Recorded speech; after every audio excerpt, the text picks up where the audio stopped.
안녕하십니까. 소금 전문가 박주용 이사입니다. 오늘은 장내 미생물과 소금이라는 주제를 가지고 이야기를 해보도록 하겠습니다. 우리의 질병이 상당수가 장 속의 미생물과 관련이 되어 있다는 것을 아주 잘 알고 있을 겁니다. 우리가 유산균을 먹는 경우들이 좀 많이 있습니다. 또 김치도 유산균이 많다고 해서 즐겨 먹기도 하고 그렇죠. 유산균을 왜 먹을까요?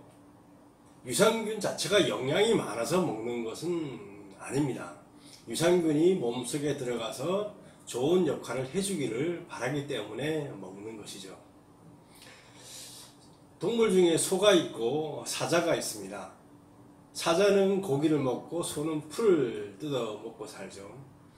그러면 사자는 왜 풀을 못 먹고 소는 왜 고기를 못 먹을까요? 그 차이는 장 속에 있는, 내장 속에 있는 미생물 차이 때문에 그렇습니다.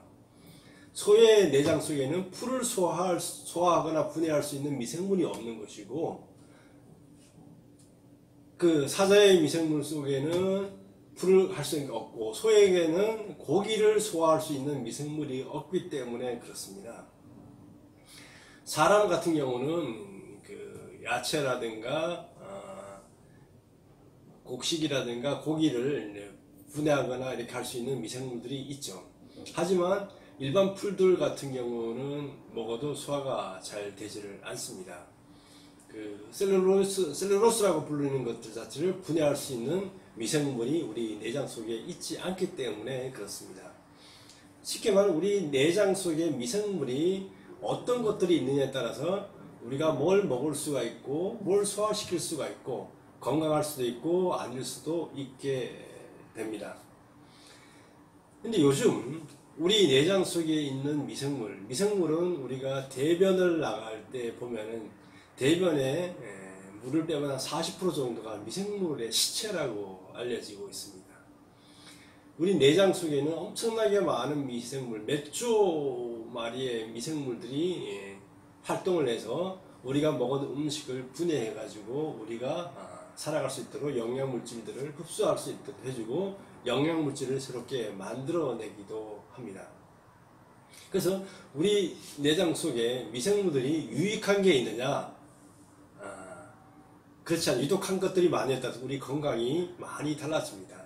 암에 걸리기도 하고 파킨슨병이 걸리기도 하고 장내 출혈이 생기기도 하고 과민성 대장 증상, 파킨슨병이 생기기도 하고 여러 가지 부분들이 이 장내 미생물들하고 관련이 아주 많이 있습니다. 그러면은 우리 내장 속에 왜 이렇게 미생물들이 있는데 좋은 미생물들이 사라지고 나쁜 미생물들이 많아지게 되었을까요? 그 이유는 여러 가지가 있는데 대표적인 거 보면 일단은 항생제를 꼽습니다. 항생제를 우리가 많이 치료를 위해서 많이 먹는데 먹게 되면은 그 약에 의해서 유익한 미생물들이 죽게 됩니다. 이 유익한 것들이 죽게 되니까 유독한 것들이 번성을 해서 장내 대다수를 차지하다 보니까 이들이 유독가스를 만들기도 하고 유독물질을 만들어내서 우리 온몸으로 퍼뜨려서 병을 더 악화를 시키기도 합니다. 두 번째는 식사의 질과 양의 문제입니다.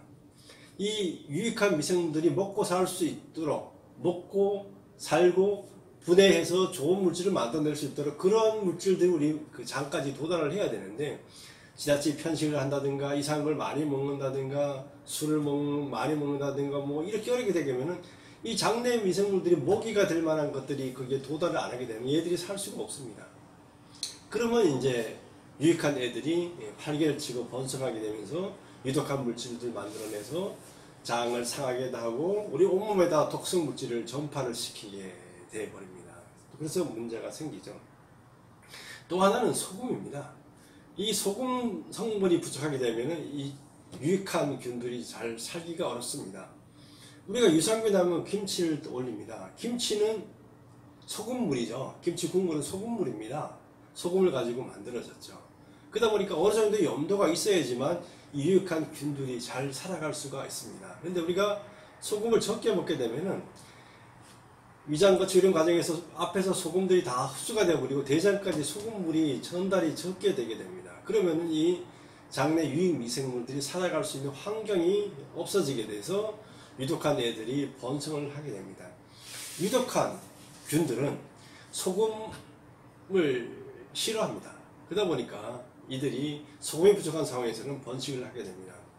요즘 이제 이런 장내 환경을 유익한 바꾸기 위해서, 그리고 치료를 위해서 사람의 똥, 대변을 이용한 치료가 많이 행해지고 있습니다. 방법이 뭐냐?